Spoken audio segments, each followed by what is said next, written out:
KSRTC pensioners organisation ജില്ലാ സമ്മേളനം കായംകുളത്ത് നടന്നു. സംസ്ഥാന പ്രസിഡന്റ് പി മുരളീധരൻ പിള്ള ഉദ്ഘാടനം ചെയ്തു. KSRTC പെൻഷനേഴ്സ് ഓർഗനൈസേഷൻ 12ാമത് ജില്ലാ സമ്മേളനം കായംകുളത്ത് നടന്നു. സംഘടനയുടെ സംസ്ഥാന പ്രസിഡന്റ് പി മുരളീധരൻ പിള്ള ഉദ്ഘാടനം നിർവഹിച്ചു. കൺവീനറുമായിട്ട് ബന്ധപ്പെട്ടു ശ്രീ പന്ന്യൻ രവീന്ദ്രനും ട്രാൻസ്പോർട്ട് മുൻ മന്ത്രി VS ശിവകുമാറുമായി ഒക്കെ ബന്ധപ്പെട്ടതിന്റെ അടിസ്ഥാനത്തിൽ കേരളത്തിലെ KSRTCയിലെ പെൻഷൻകാരുടെ വിഷയം കഴിഞ്ഞ 11 വർഷമായി ഒരുത്തരും തിരിഞ്ഞു നോക്കാൻ കഴിയാത്ത അവസ്ഥയിൽ നീണ്ടുപോയപ്പോൾ കേരളത്തിന്റെ മുഖ്യമന്ത്രി ആവശ്യപ്പെട്ടതനുസരിച്ച് ചർച്ചയ്ക്ക് വിളിച്ചപ്പോൾ നമ്മളത് മുഖവിലയ്ക്ക് എടുക്കണ്ടേ? അതല്ലേ നമ്മുടെ ആവശ്യം. നമ്മുടെ ആവശ്യം എന്താ? KSRTC പെൻഷൻകാരൻ്റെ കിട്ടാനുള്ള അവകാശങ്ങൾ നേടിയെടുക്കുന്നതിന് വേണ്ടിയുള്ള സമരം ചെയ്തപ്പോൾ അത് ഒരു ഒത്തുതീർപ്പ് വ്യവസ്ഥ എന്ന രീതിയിൽ അത് ബന്ധപ്പെട്ട് കേരളത്തിൻ്റെ മുഖ്യമന്ത്രി ചർച്ചയ്ക്ക് വിളിക്കുമ്പോൾ നമ്മൾ പോവിയാലെന്ന് പറയാനൊക്കുമോ? അത് ഈ പറഞ്ഞതനുസരിച്ച് ഉടൻ തന്നെ വെള്ളപ്പേപ്പറിനകത്ത് എഴുതി ഒപ്പിട്ടിഞ്ഞ് തരാൻ പറയണോ? അതല്ല അതിന് ശരി. നമ്മളെ ഇവരെയെല്ലാം ഉൾക്കൊണ്ട് നാളെ കാലത്തും രാഷ്ട്രീയ സഹായമില്ലാതെ നമ്മുടെ പ്രശ്നങ്ങൾക്ക് ശാശ്വതമായ ഒരു പരിഹാരം കാണാൻ കഴിയില്ല എന്ന ഉത്തമ ബോധ്യം ഉണ്ടായതുകൊണ്ട് തന്നെയാണ് നമ്മൾ ആ തീരുമാനമെടുത്തത്. അത് സമൂഹത്തിൽ KSRTCയിൽ പെൻഷനിലെ ആരെങ്കിലുമൊക്കെ അത് വളരെ കഷ്ടമായി പോയി. 38 ദിവസം സമരം ചെയ്തിട്ട് ഒരു എഗ്രിമെന്റ് പോലും ഇല്ലാതെ അവർ മടക്കി കെട്ടിക്കൊണ്ട് പോകുന്നു. കഷ്ടമായി പോയി. അവർക്ക് അങ്ങനെ തോന്നേണ്ട ഒരു കാര്യവുമില്ല. ഈ സംഘടനയോടും ഈ പ്രസ്ഥാനത്തിനോടും ആഭിജാത്യവും പുലർത്തുന്ന ഏതൊരു വ്യക്തിക്കും അങ്ങനെ ചിന്തിക്കാൻ കഴിയില്ല. കഴിഞ്ഞ 10-13 വർഷക്കാലമായിട്ട്, വിശേഷിച്ചും കഴിഞ്ഞ 8 വർഷക്കാലമായി ഇടതുപക്ഷ ജനാധിപത്യ മുന്നണി അധികാരത്തിൽ ഇരുന്നപ്പോൾ നമ്മുടെ നിരവധി സമരപരിപാടികൾ ആസൂത്രണം ചെയ്തപ്പോൾ നമുക്ക് താങ്ങും തള്ളും തരാൻ ആരെങ്കിലും ഉണ്ടായില്ല.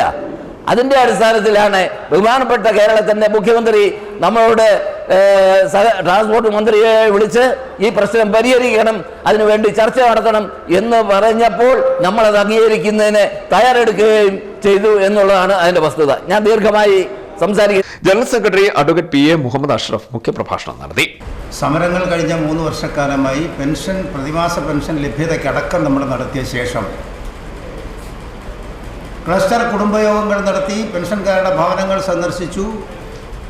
പൊതുജനങ്ങളടക്കമുള്ളവരെ KSRTCയിലെ പെൻഷൻ പരിഷ്കരിക്കേണ്ടതിൻ്റെ ആവശ്യകതയെ സംബന്ധിച്ച് ബോധ്യപ്പെടുത്തുന്നതിനൊരു ശ്രമം നമ്മൾ നടത്തി. അതിൻ്റെയൊക്കെ അടിസ്ഥാനത്തിൽ അവർക്ക് നമ്മളോടൊരു മാനസികമായ ഐക്യം ഉണ്ടായതിൻ്റെ അടിസ്ഥാനത്തിൽ അതേ തുടർന്ന് നമ്മൾ നടത്തിയിട്ടുള്ള സെക്രട്ടേറിയറ്റിലെ സമരം നമ്മൾ വിലയിരുത്തുമ്പോൾ അതിനകത്ത് ഏറ്റക്കുറച്ചിലുകളോ അപാകതകളോ ഒക്കെ ചിലപ്പം കണ്ടേക്കാം. എങ്കിലും അതിൻ്റെ തുടക്കം മുതൽ 38 ദിവസക്കാലവും ഉണ്ടായ അഭൂതപൂർവമായ പങ്കാളിത്തം അത് ഒരധികാരിക്കും നിഷേധിക്കാൻ കഴിയുന്ന കാര്യമായിരുന്നില്ല. അതുകൊണ്ടാണ് നമ്മൾ ക്ഷണിക്കപ്പെടാതെ ഈ ചുമതലപ്പെട്ട ആൾക്കാരൊക്കെ, ഉത്തരവാദിത്തപ്പെട്ട ആൾക്കാരൊക്കെ കുറേ ദിവസങ്ങൾ നമ്മൾ അവിടെ സമരത്തിൽ ഇരുന്ന് കഴിഞ്ഞപ്പോൾ നമ്മുടെ സമരവേദി സന്ദർശിക്കാനും അവരുടെ കാര്യങ്ങൾ വിശദീകരിക്കാനും തുടർന്ന് അങ്ങോട്ട് നിഷേധാത്മക നയം സ്വീകരിച്ചിരിക്കുന്ന ട്രാൻസ്പോർട്ട് വകുപ്പ് മന്ത്രി അടക്കം നമ്മെ വിളിച്ച് സംസാരിക്കുന്നതിനും നിങ്ങൾക്ക് പരിഷ്കരണം നടത്താം എന്നുള്ള തരത്തിലേക്കുള്ള മാനസികാവസ്ഥയിലേക്ക് അവർ വന്നു. ഈ കാര്യങ്ങളൊക്കെ 1-2 ദിവസം കൊണ്ട്, 1-2 സമരം കൊണ്ട് നമ്മൾ നേടിയതല്ല. ഇവിടെ സൂചിപ്പിക്കപ്പെട്ടതുപോലെ അതിനെ പരിസമാപ്തിയിലേക്ക് എത്തിക്കുന്നതിനുള്ള ശ്രമങ്ങളാണ് നമ്മൾ ഓരോ ദിവസവും നടത്തിക്കൊണ്ടിരിക്കുന്നത്. ഏറ്റവും അവസാനം മാനേജ്മെൻറ്റിൻ്റെ ഭാഗത്തു നിന്ന് ഈ പരിപാടി നടപ്പാക്കണമെങ്കിൽ എന്ത് സാമ്പത്തിക ബാധ്യത വരും എന്നുള്ള കാര്യത്തെ സംബന്ധിച്ച് അവർ കണക്കെടുക്കാൻ താമസിക്കും. നമ്മളെ സംബന്ധിച്ചിടത്തോളം നമ്മൾ പറഞ്ഞ സമയപരിധിക്കകത്ത് തന്നെ ഒരു 2-3 ദിവസത്തെ താമസം നമുക്ക് നേരിട്ടു. ആ നേരിട്ടതിന് നമുക്ക് വ്യക്തമായ കാരണങ്ങളുണ്ട്. കാരണമെന്ന് പറയുന്നത് പെൻഷൻ പരിഷ്കരണം നടത്തി കഴിഞ്ഞ ശേഷം KSRTCയിൽ നിന്ന് 900-ത്തിലധികം പെൻഷൻകാർ പെൻഷൻ പറ്റി പിരിഞ്ഞു പുതിയതായി. സംസ്ഥാന ട്രഷറർ AK ശ്രീകുമാർ സംഘടനാ റിപ്പോർട്ട് അവതരിപ്പിച്ചു. ജനറൽ കൺവീനർ K ശശി സ്വാഗതം പറഞ്ഞു. NS Mullassery, NV Thampuran, A Ansar, MV Lal, SM Ajmal, GM Arunkumar തുടങ്ങിയവർ സംസാരിച്ചു. CDNet news Kayamkulam.